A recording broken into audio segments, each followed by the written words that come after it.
नमस्कार, यूट्यूब के free coaching channel पर आपका स्वागत है। मैं हूं अभिषेक पांडे और आज हम स्टडी करेंगे वेन डायग्राम के बारे में। तो जैसे कि हम रीजनिंग के सीक्वेंस को स्टडी कर रहे हैं, तो आज वेन डायग्राम में जानेंगे। वेन डायग्राम क्या है? वेन डायग्राम जॉन वेन के नाम पे पढ़ा था, जिन्होंने कि कुछ डायग्राम दिए हुए थे किसी भी इंफॉर्मेशन को रिप्रेजेंट करने के लिए। ज़्यादातर ये सर्किल में होते हैं, हालांकि ये रेक्टेंगल, ट्रायंगल, सर्किल किसी भी फॉर्म में हो सकते हैं। जैसे मैं एक एग्जांपल लेता हूँ कि एक कंट्री थी, उस कंट्री में 3 पर्सन रहते थे। अब देखो, एक कंट्री है कोई, उसमें 3 पर्सन रहते हैं, तीनों पर्सन अलग-अलग पर्सन, अलग-अलग बात हुई ना। एक आदमी ए था, एक बी, एक सी। तो इसको इस तरीके से हमने रिप्रेजेंट कर दिया कि बिल्कुल ही अलग-अलग पर्सन है तीनों। अगर मेरे पास कोई इस तरीके से इन्फॉर्मेशन आए कि पैरेट, इंडियन और हिंदू, ये इन्फॉर्मेशन है और इसको हमको रिप्रेजेंट करना है वेन डायग्राम के रूप में, तो लॉजिकली हम देखते हैं कि इंडियन जो होगा उसकी संभावना है कि वो हिंदू भी हो, है ना। तो हमने तो 3 सर्किल बना लिए। पहले मैंने पैरेट का बनाया, इंडियन का बनाया, हिंदू का बनाया। फिर मैं लॉजिक देखूंगा कि जो पैरेट है वो तो ज़रूरी नहीं कि पैरेट इंडियन हो और पैरेट हिंदू हो, तो पैरेट इन दोनों से अलग है। लेकिन इंडियन जो है, इंडिया में तो हिंदू भी रहते हैं, मुसलमान भी रहते हैं, सिख क्रिश्चियन भी हैं, बौद्ध भी हैं। तो इंडियन हिंदू हो सकते हैं, तो कुछ इंडियन हिंदू हो सकते हैं, सभी नहीं। तो यहाँ पर ये इंडियन का ब्लॉक था, हमने हिंदू को इससे कुछ मिला दिया। तो कुछ हिंदू इंडियन है, कुछ इंडियन कह सकते हैं हिंदू है।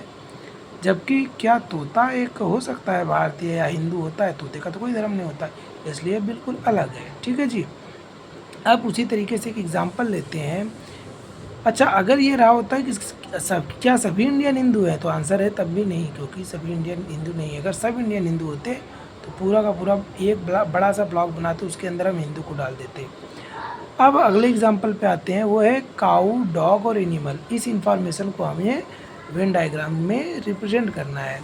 तो काऊ, डॉग और एनिमल, तो देखिए, जो काऊ काऊ क्या है? वो जानवर है, एनिमल है। डॉग भी किसकी कैटेगरी में आता है? जानवर की कैटेगरी में। तो जो जानवर की कैटेगरी में, इसमें दोनों आ जाते हैं, काऊ भी डॉग भी। तो हमने एक बड़ा सर्किल बनाया एनिमल का। अब उसके अंदर काऊ भी आ जाता है, तो एक सर्किल काऊ का बनाया, एक सर्किल हमने डॉग का बनाया। लेकिन क्या काऊ डॉग होते हैं? नहीं। अगर होते तो मैं ऐसे मिला कर बना देता ना। अगर कुछ काऊ कुछ डॉग होते तो। गाय और कुत्ते दोनों बिल्कुल अलग अलग चीज़ें हैं, लेकिन है तो दोनों जानवर की कैटेगरी में।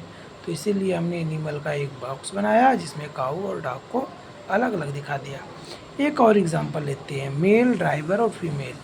हमें इनको रिप्रेजेंट करना है। तो मेल, ड्राइवर और फीमेल के लिए जो सही इंफॉर्मेशन रिप्रेजेंट होगी वो इस तरीके से, एक बॉक्स मेल का होगा, एक ड्राइवर का, एक फीमेल का, और दोनों देखो ऐसे टच में रहेंगे। क्यों? क्या मेल वाला बॉक्स फीमेल से टच है? नहीं। क्यों? क्योंकि भाई आदमी बिल्कुल अलग जाती है और बिल्कुल अलग जाती है, दोनों में कोई मेल नहीं है। लेकिन कुछ मेल ड्राइवर हो सकते हैं, तो यहाँ पर ये जो इन्फॉर्मेशन है कॉमन कर दी गई। कुछ मेल ड्राइवर हो सकते हैं, सभी नहीं। जबकि कुछ फीमेल भी ड्राइवर हो सकती हैं, इसलिए हमने इसको ऐसे दिखा दिया। आजकल कुछ फीमेल भी तो है ना, और ड्राइवर दोनों हो सकते हैं, मेल भी हो सकता है, देखो फीमेल भी हो सकता है।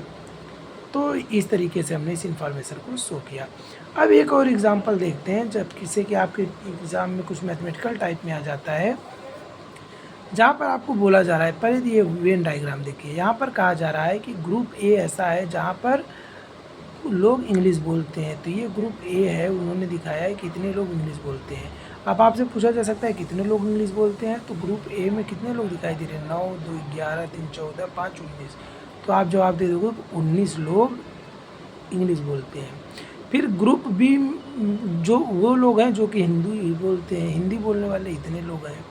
अब फिर से आपसे क्वेश्चन बन सकता है कि कितने लोग ऐसे हैं जितना सिर्फ और सिर्फ हिंदी बोलते हैं? तो 15, 2, 17, 3, 20 और 10, 30, 31 लोग हिंदी बोलते हैं। अब आपसे प्रश्न पूछा जा सकता है कितने लोग हैं जो इंग्लिश भी बोलते हैं, हिंदी भी बोलते हैं? अब इंग्लिश और हिंदी देखो कॉमन कहाँ पे है? ये है, सिर्फ ये 2 लोग हैं। तो 3, 2, 5 लोग हैं। ठीक है। और कितने लोग हैं जो तीनों भाषा बोलते हैं? तो तीनों भाषा के लिए देखो ये सिर्फ 3 ही कॉमन है, ये वाला, तो हम आंसर करेंगे कि 3 लोग। फिलहाल इस क्वेश्चन को देखते हैं। हमने तो एक ही वेन डायग्राम में कई सारे क्वेश्चन खुद से बनाए और आंसर दे दिया आपको। तो उन्होंने ग्राफ दे रखा था कि ग्रुप ए इतने लोग इंग्लिश बोलते, इतने लोग मराठी बोलते, इतने लोग मराठी बोलते, इतने लोग हिंदी बोलते। तो कितने लोग हैं जो दोनों भाषाएं बोल लेते हैं। तो दोनों भाषाएं बोलने वाली ये जितने कॉमन एरियाज़ हैं ना, इतने सारे लोग दोनों भाषाएं बोल लेते हैं। कितने लोग हैं? 2 5 7 5 12, सॉरी ये 3 है, 2 और 3 5 5 10 और 11 21 लोग। तो टोटल कितने लोग हैं? 21 ऐसे लोग हैं जो दोनों भाषाएं बोल सकते हैं, चाहे वो इंग्लिश और मराठी बोलते हो, चाहे हिंदी मराठी बोलते हो, चाहे मराठी हिंदी इंग्लिश बोलते हो, कुछ भी हो, लेकिन कुल मिला जुला कर 21 ऐसे लोग हैं जो कि दोनों भाषाएं बोलते हैं।